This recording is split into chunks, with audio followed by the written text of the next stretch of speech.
राजनीति विज्ञान कक्षा 12 में जो शिक्षण किया जा रहा है, इससे पहले हमने कांग्रेस प्रणाली, चुनौतियां और पुनर्स्थापना वाले पाठ में जो प्रश्न पढ़ाए, उससे आगे के प्रश्नों का हम शिक्षण करते हैं।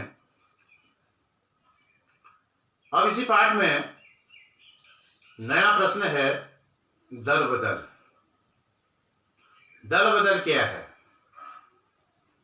देखिए, 1960 में के दशक में दल बदल जो है बड़े तीव्र गति से फैला। एक प्रकार से हम इसको राजनीति रोग भी कह सकते हैं, बुराई भी कह सकते हैं, जो आज भी देखने को मिलता है। दल बदल ये पूर्व से चला आ रहा है और आज भी जारी है। दल बदल होता क्या है? जैसे कि इसके नाम से ही आप समझ गए हैं, दलों को बदलना। सीधे सीधे एक मोटे तौर पर अगर हम बात करते हैं तो इसका अर्थ होता है एक दल से दूसरे दल में जाना। लेकिन जो इसके वास्तविक अर्थ है, फिर भी इतना ही इसका वास्तविक अर्थ नहीं है, बल्कि इसका एक विस्तृत अवधारणा है। दल बदल कोई निर्वाचित सदस्य अपने दल को छोड़ करके जब दूसरी दल में जाता है, शामिल होता है, तो उसको भी दल बदल कहते हैं। अगर कोई निर्दलीय विधायक या सांसद अपनी निर्दलीय स्थिति को छोड़ करके किसी राजनीतिक दल में शामिल हो जाता है, उसको भी दल बदल कहते हैं। तो नए राजनीतिक दल को बनाना किसी पार्टी से अलग हो करके, ये भी दल बदल है। और पार्टी की नीतियां और सिद्धांतों के विरुद्ध मतदान करना, उसके खिलाफ जाना, ये भी दल बदल है। जो दल बदल है, ये राजनीति में एक बुराई है और इसके दुष्परिणाम भी होते हैं। और आज हम जानेंगे कि जो दल बदल भारत में आज तक हुआ है, उसके कारण क्या है। उनको हम बिंदुवार समझने की कोशिश करेंगे। अब ध्यान से सुनिए। पहला जो कारण है, भारतीय राष्ट्रीय कांग्रेस का स्वरूप। तो भारत में जो दल बदल रहा है, वो इस प्रकार से है, जो उसके कारण रहे हैं दल बदल के। उसमें पहला कारण है भारतीय राष्ट्रीय कांग्रेस का स्वरूप। देखिए, देश की आज़ादी में महत्वपूर्ण भूमिका निभाने वाली कांग्रेस और उसके बाद देश में लंबी अवधि तक सरकार बनाने वाली कांग्रेस का संगठन है, पूरे देश में फैला है, आज भी है। देश के पूरे कोने कोने में कांग्रेस स्थापित है, उसकी पहुंच है।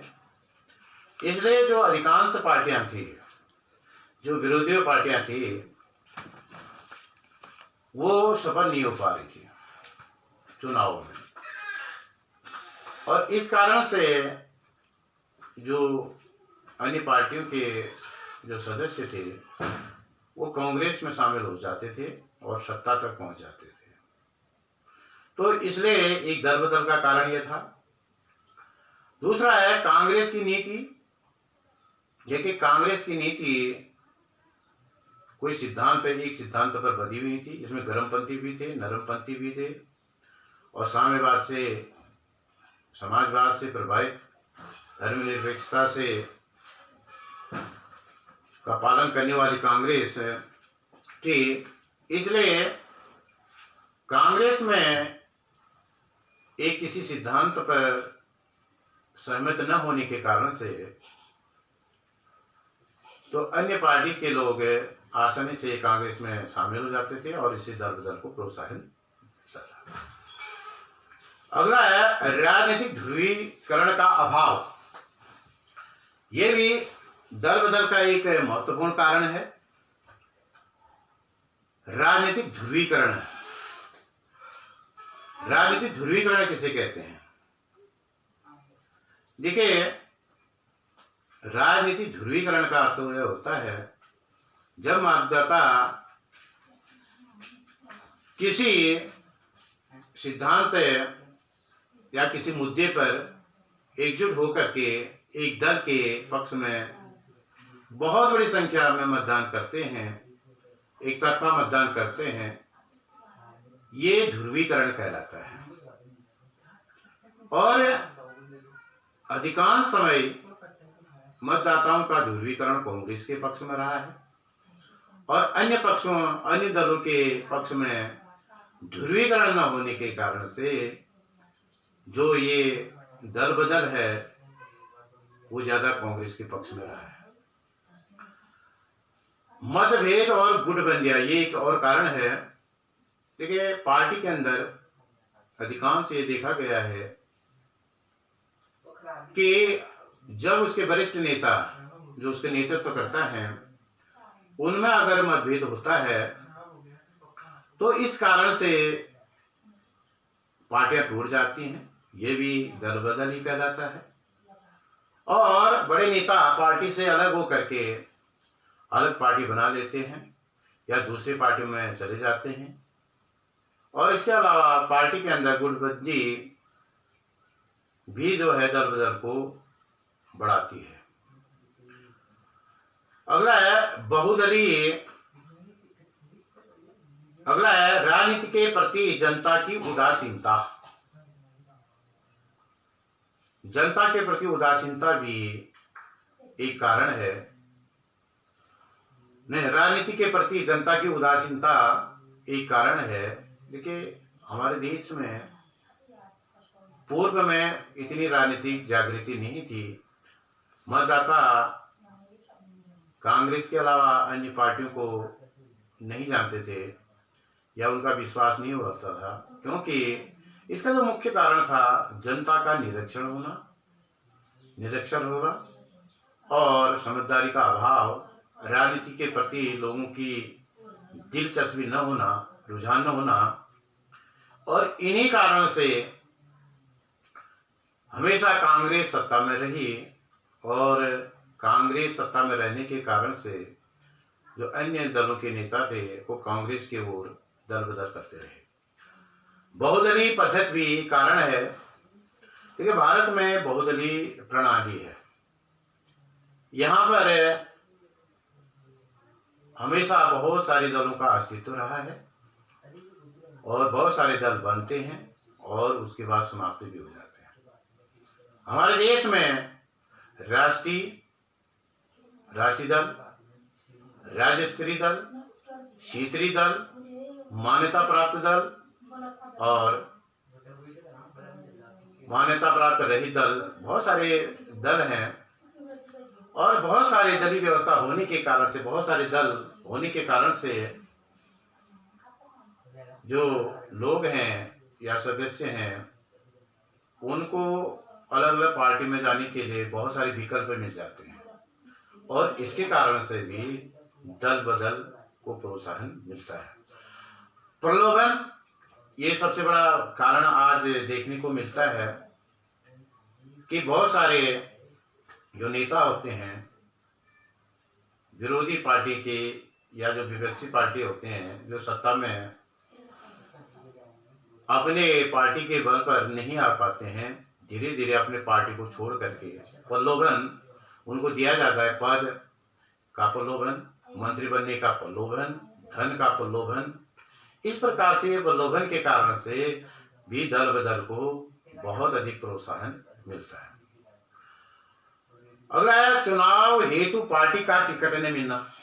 एक कारण ये भी है, अगर किसी सदस्य को जो चुनाव लड़ना चाहता है अगर दल से उसका टिकट कट जाता है या नहीं मिल पाता है उसको टिकट चुनाव में, तो टिकट पाने की लालसा में, चुनाव जीतने की लालसा में वो दूसरे दल में चला जाता है अगला है विधायकों तथा दल के बीच मतभेद, संघर्ष।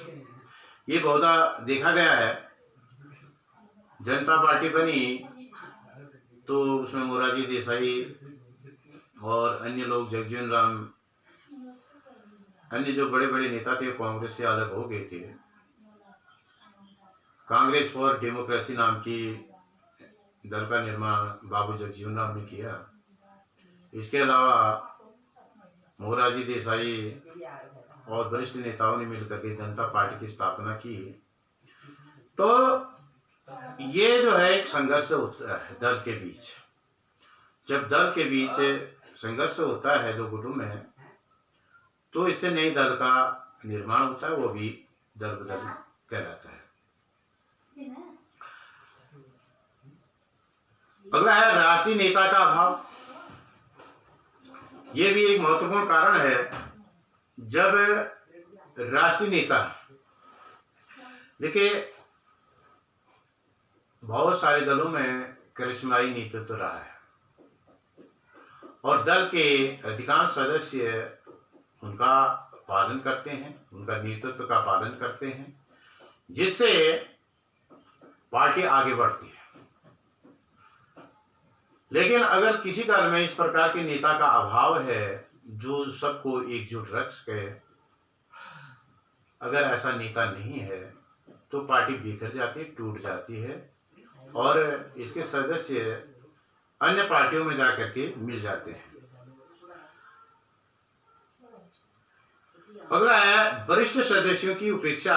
ये बहुत देखा गया है कि कभी कभी जो वरिष्ठ सदस्य हैं, जिनका बड़ा योगदान रहा है पार्टी को आगे बढ़ाने में या पार्टी के संगठन को फैलाने में, तो किसी समय अगर उनके मंत्रिमंडल विस्तार में हो, चाहे पार्टी की नीतियों के निर्माण में हो, डिसीजन मेकिंग का प्रश्न हो, अगर इन मामलों में उनकी उपेक्षा होती है तो इससे पार्टी विभाजित होती है, नए दलों का उदय होता है, नए दलों का निर्माण होता है और इस प्रकार से दल बदल को प्रोत्साहन मिलता है। तो ये दल बदल के संबंध में ये जो कारण हैं, ये आपने जाने, इनको समझा।